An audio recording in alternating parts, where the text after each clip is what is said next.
Okay, mga papa, konting tip lang sa mga ano natin, no, sa mga kabit or mga ano natin, mga ka-scoopy natin na may motor, especially yung mga kargado.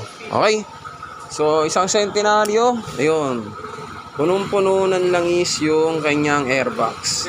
So, yung langis niya lumalabas dito sa sa breather papuntang dito sa airbox. So kakabit ko yung ito yung ano niya, breather. So nakakabit yung breather niya dito tsaka dito.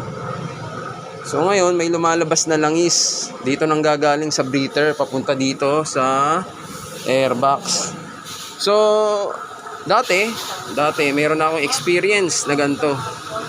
So ang pinakasanhingan, pingas yung piston. Yan, may tama yung piston, parang nabungi, ganon. So, check natin, bababa natin, hugutin natin yung piston. So, yun lang yun. Kaya naglangis. Alright? Okay, update ko kay mamaya mga papa.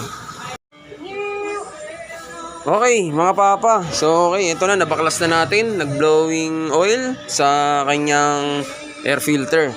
So, ito na ang sentenaryo. Nakita na namin ang sira, pingas ang piston. Yan, ito. Kung makikita nyo, yan o, kung makikita nyo to, yan na, tututukan natin.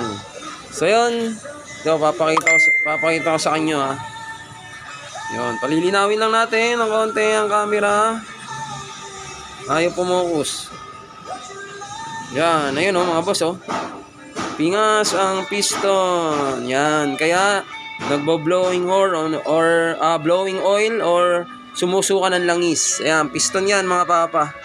Okay, 55 mm. May mga ganyan talagang senaryo. Tapat-tapat lang kumbaga. Hop. Hop, ayun o.